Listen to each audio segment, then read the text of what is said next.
What agencies in particular would you shut down other than the FBI? We live in complicated times, and I think it requires an outsider, but a president who has a first personal understanding of how to get the job done. And how are you going to find the right people to surround yourself with when you get in there? He wanted to dismantle the deep state, but they told him things like, oh, you can't do it because there are civil service protections. Well, here's my suggestion. Read the law, okay? And I have. The civil service protections only apply to individual firings because the thing they're supposed to protect against, and we can debate whether we like this or not, but this is the law, that we don't want a president who's elected by the public to politicize the firing of any particular expert. Say, let's say you're, some underling in the State Department and you said something I don't like about, abortion, but you're a competent person and I'm the president. I say, well, fire him. That's what the laws are designed to protect against. Okay. We could debate whether that's a good thing or not, but that's just how the civil service rules work. On their own terms, those laws do not apply to mass layoffs.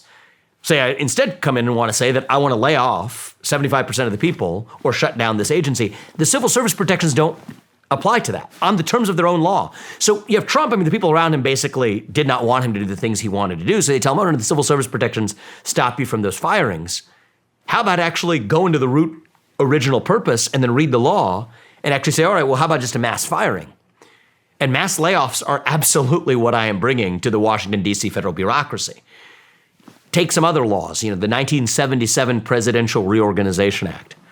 This is a law that basically says that there's limited circumstances. What do they tell Trump? If you want to shut down an agency, you have to ask Congress. Generally, that's true, but there are laws on the books that say under certain limited circumstances, if it's going to stimulate the economy or if it eliminates redundant agencies, then you absolutely, as the president, already have the authority as the chief executive. Just like a board of directors gives it to a CEO, Congress has already given the CEO the authority, in this case, the U.S. president, to shut down those divisions. What agencies in particular would you shut down other than the FBI? Department of Education, CDC, IRS, ATF, Nuclear Regulatory Commission. I've talked about the FBI extensively, and that's just the start. I think that we're going to continue to go down that list. Would you replace them with other agencies?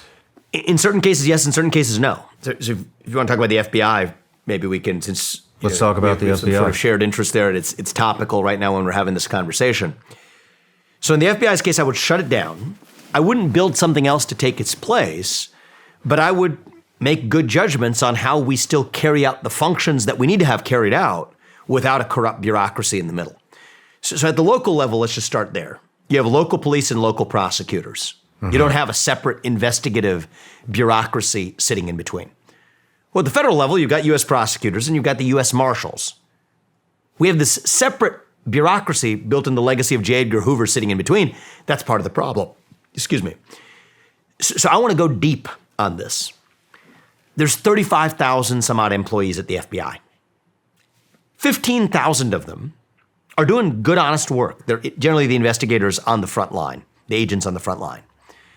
Well, we need them, but actually one of the things that's happened in the FBI is they've lost all specialization, right? So this is part of a cultural shift. It's what happens in a bureaucracy, even in a company. Same thing happens in the federal government, is they all just end up being a bunch of generalists, but they're worse than at busting up child sex trafficking rings or worse at investigating drug crimes. See the influx of fentanyl by mules and coyotes coming through the tunnels, cartel finance tunnels underneath our southern border. Even financial crimes don't have the sophistication to go after true white-collar theft today. And so you have a bunch of generalists who are ineffective at their jobs because the FBI is this generalist institution. When what I would say is those 15,000, after we shut down the FBI, still have a job in the federal government. We're just going to move them to either the U.S. Marshals or the DEA, the Drug Enforcement Agency, or the Financial Crimes Enforcement Network, where they will, by the way, have greater specialization. At agencies, those three agencies have not been politically corrupted in the same way the FBI has and carry out their work. That's 15,000 of the 35,000. The other 20,000, they're really the true bureaucrats.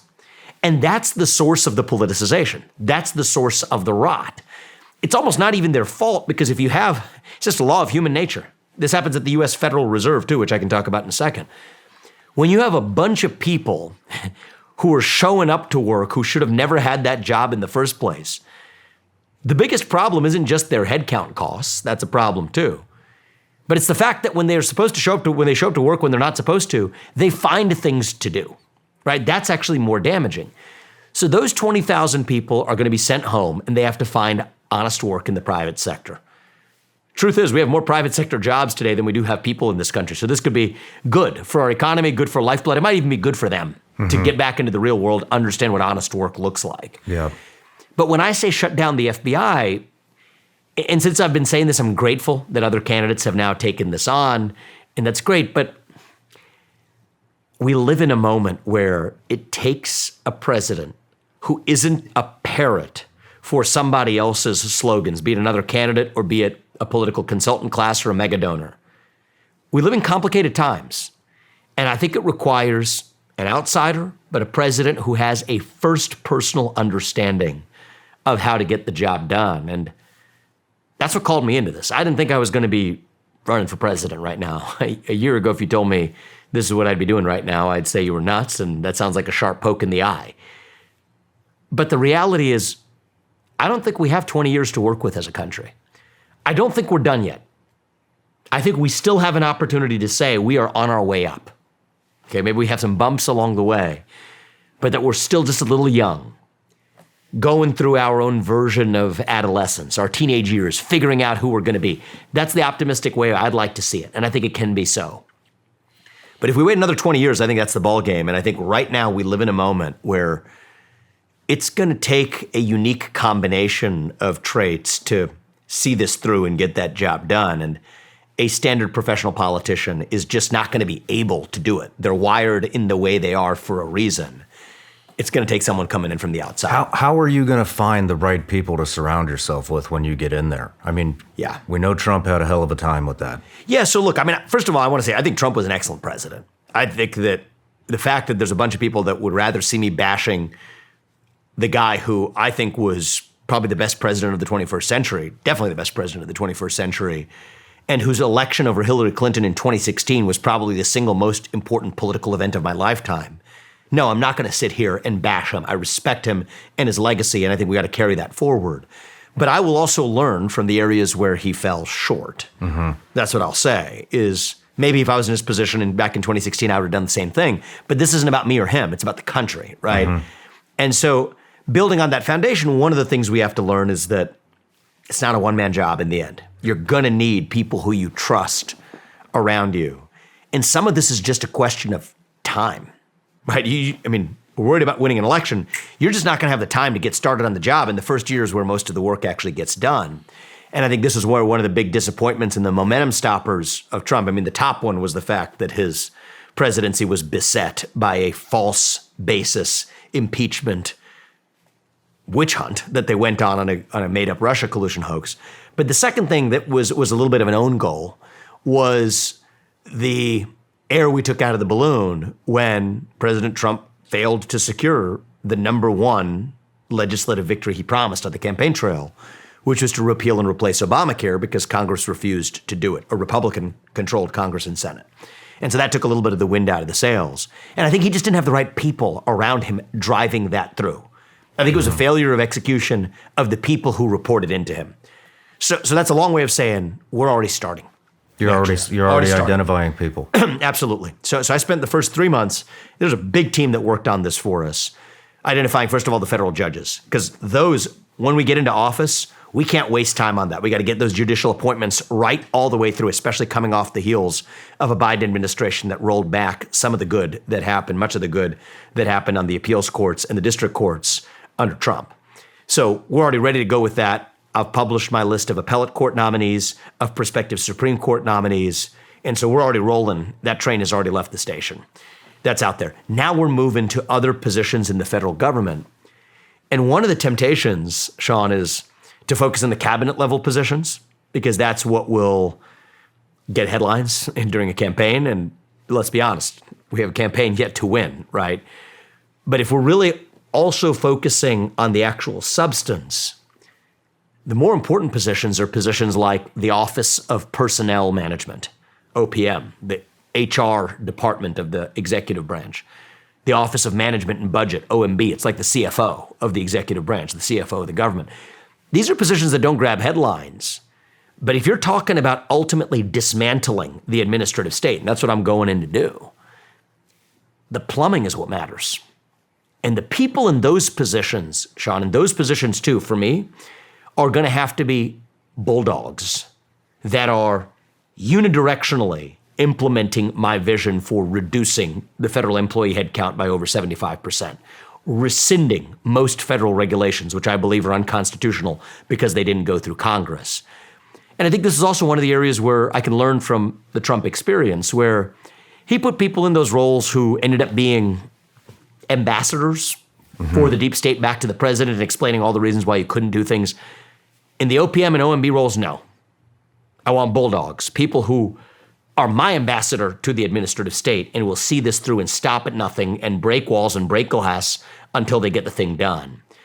And so a lot of those people, I think, will be in those kind of positions, will be fiercely anti-government, even libertarian-oriented in their orientation, not really coming from the traditional Republican Party ranks. And then when it comes to the cabinet positions, sure, we're going to need people in, the Secretary of State who is a realist when it comes to foreign policy rather than a neocon, and people whose policy objectives align with mine. But where I'm focused first is on the plumbing positions. The other thing we're doing right now, actually, this is the first time I'm sharing this in public, but might as well. I mean, I think the public deserves to know, is we have a sort of a closet exercise in our own campaign where we are setting up a plan to cut 75% of those federal employees. I want 50% of them cut by the end of year one. That is a monumental undertaking to get this right. And so we're not going to be able to interview each of those people, let alone make the good judgments about who's on which side.